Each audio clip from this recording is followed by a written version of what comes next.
नमस्कार.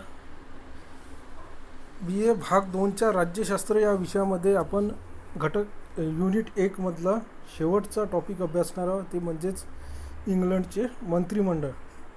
या आधीच्या व्हिडिओमध्ये आपण प्रधानमंत्र्यांची नियुक्ती कशा प्रकारे केली जाते आणि इंग्लंडच्या पंतप्रधानाचे अधिकार व कार्य आपण बघितले होते. तर या व्हिडिओमध्ये आपल्याला पंतप्रधानाच्या नेतृत्वाखाली असलेलं मंत्रिमंडळ हे अतिशय महत्त्वाचं असं स्थान मंत्रिमंडळाला हे सुद्धा आपल्याला पाहायचं आहे. तर इंग्लंडचं संविधान आपल्याला माहीत आहे की अलिखित स्वरूपाचं आहे, आणि या संविधानात जरी अलिखित स्वरूपाचं असलं तरीसुद्धा इंग्लंडच्या मंत्रिमंडळाला अतिशय महत्त्वाचं कार्य आहे. पूर्वीच्या काळी मंत्रिमंडळ हे म्हणजे अतिशय शिस्तबद्ध असलं पाहिजे, त्याचबरोबर ते आपल्या धोरणाला किंवा कृतीला त्याला पार्लमेंटप्रती उत्तरदायी असलं पाहिजे, अशा प्रकारचा शब्दप्रयोग त्या ठिकाणी केला जात होता. परंतु आजच्या काळात मंत्रिमंडळाला पार्लमेंटप्रती जबाबदार किंवा उत्तरदायी असा शब्दप्रयोग न करता पार्लमेंटला प्रतिसाद देणारे मंत्रिमंडळ अशा प्रकारे या शब्दाचा उल्लेख केला जाते. आणि आपल्याला माहीत आहे की मंत्रिमंडळ हे प्रधानमंत्र्याच्या नेतृत्वाखाली असते, आणि प्रधानमंत्री हे मंत्रिमंडळाच्या सत्तेचं काय असते, केंद्रबिंदू असते. तर अशा प्रकारे आपल्याला या ठिकाणी मंत्रिमंडळाची निर्मिती कशी होते, त्याची रचना व कार्य ही आपल्याला सगळ्या बाबी व्यवस्थितरित्या या व्हिडिओमध्ये अभ्यासायच्या आहे. तर आता मंत्रिमंडळाची निर्मिती कशी होते. आता तुम्हाला मी आधी सांगितलं होतं की इंग्लंडचा पंतप्रधान हा कॉमन सभागृहातील बहुमत प्राप्त पक्षाचा नेता असतो. म्हणजेच कॉमन सभागृहात निवडणुकीचा निकाल प्राप्त होताच कोणत्या राजकीय पक्षाला बहुमत प्राप्त झालं हे स्पष्ट होते. आता तुम्हाला सांगितलं की इंग्लंडमध्ये प्रामुख्याने दोनच पक्ष आहेत, ते म्हणजे हुजूर पक्ष आणि मजूर पक्ष. म्हणून कोणत्याही एका पक्षात सहज बहुमत प्राप्त होते. म्हणजे सत्ता स्थापना करण्यासाठी जो आकडा आवश्यक असते तो आकडा सहज प्राप्त होते. मग एका पक्षाला बहुमत मिळालं की त्या बहुमत प्राप्त पक्षाच्या नेत्यालाच राजा काय करते, प्रधानमंत्री बनवते.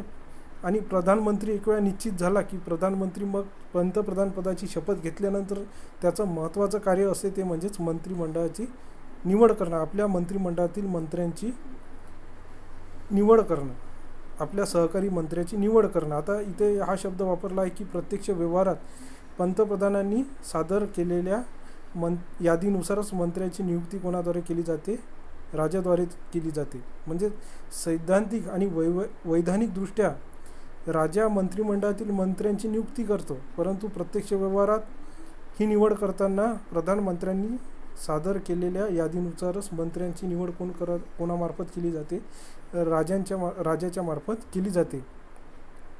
म्हणूनच या संदर्भात काही वाक्य जसं राजाचे काम हे मंत्रिमंडळ मिळवण्याचे आहे, स्वतःच्या इच्छेनुसार मंत्रिमंडळ तयार करणे हे राजाचं काम नाही, असं डॉक्टर जेनकिन यांनी म्हटलेलं आहे की राजाचं काम हे मंत्रिमंडळ मिळवण्याचं आहे, परंतु स्वतःच्या इच्छेनुसार मंत्रिमंडळ तयार करणे हे राजाचं काम नाही. कारण राजाने जर असं केलं तर राजा हा एक प्रकारे पक्षीय राजकारणापासून कसा असतो, दूर असतो किंवा त्यात हस्तक्षेप करत नाही. परंतु जर राजाने स्वतःच्या मर्जीनुसार जर मंत्रिमंडळात मंत्री जर नेमण्याचं कार्य केलं तर त्या राजाने पक्षीय राजकारणात भाग घेतला असा त्याचा अर्थ होईल. म्हणूनच राजा हा साधारणतः पक्षीय राजकारणापासून कसा असतो, अलिप्त असतो. ज्या आपल्या देशाचे आपण राष्ट्रपतीसुद्धा बघितले असेल की पक्षीय राजकारणापासून अलिप्त असतात, त्याचप्रमाणे इंग्लंडमध्ये सुद्धा राजा हा पक्षीय राजकारणापासून अलिप्त असतो. त्यामुळेच मंत्र्यांची नावे जे पंतप्रधान सादर करेल त्या नावानेच राजा त्यांची नियुक्ती करतो. आणि मंत्रिमंडळातील मंत्र्यांचे नावे निश्चित करणे, मी आधीसुद्धा व्हिडिओमध्ये सांगितलं की प्रधानमंत्र्याच्या आयुष्यातील कसा असतो, अतिशय कठीण दिवस असतो. कारण निवड करताना कोणकोणत्या गोष्टींचा प्रधानमंत्र्यांना विचार करावा लागतो याची चर्चासुद्धा आपण पंतप्रधानाच्या कार्यामध्ये आपण अभ्यासलेली आहे की त्याला सहकारी मंत्र्याची निवड करत असताना पक्षातील ज्येष्ठ नेत्यांचाही विचार करावा लागतो, आपल्या मताशी एकनिष्ठ असलेल्या नेत्यांचासुद्धा विचार करावा लागतो, त्याचबरोबर तज्ज्ञ लोकांचा सुद्धा मंत्रिमंडळात समावेश असावा याचीसुद्धा काळजी घ्यावी लागते. तसेच विविध घटकांना न्याय मिळेल, विविध धर्मांना न्याय मिळेल अशा नेत्याची सुद्धा निवड करावी लागते. म्हणजेच अनेक गोष्टींचा चहूबाजूचा विचार मंत्रिमंडळ बनवताना पंतप्रधानांना करावा लागतो. बऱ्याच वेळा राजाची मर्जीसुद्धा विचारात घ्यावी लागते. जसं आता इथे एक उदाहरण दिलेलं आहे की 1995मध्ये चेंबरलेन यांची परराष्ट्रमंत्री म्हणून निवड केल्यास त्याचे स्वागत केले जाईल अशी सूचना कोणा केली होती, तर राजानेच केली होती. म्हणजेच एक प्रकारे राजाने असं पंतप्रधानांना सुचवलं होतं की चेंबरलेन यांची परराष्ट्रमंत्री म्हणून निवड करावी. अप्रत्यक्षरित्या का होईना पंतप्रधानांना राजाने तसं सुचवलेलं आहे असं या वाक्यावरून लक्षात येते. म्हणूनच मंत्रिमंडळ गठन करणं हे पंतप्रधानांच्या आयुष्यातलं कसं आहे अवघड कार्य आहे असं सुद्धा म्हटलं जातं. तर अशा प्रकारे प्रधानमंत्री निश्चित झाल्यानंतर, मंत्र्यांची नावे निश्चित झाल्यानंतर मग महत्त्वाची आहे गोष्ट ती म्हणजेच मंत्रिमंडळाची रचना. आता मंत्रिमंडळात आपल्याला प्रामुख्याने 2 प्रकार दिसून येते. एक म्हणजेच परिषद आणि दुसरं म्हणजे मंत्रिमंडळ. एक म्हणजे मंत्रिपरिषद आणि दुसरं म्हणजे मंत्रिमंडळ. यातील 2 गोष्टीतील फरक आपल्याला या ठिकाणी समजून घेणं आवश्यक आहे.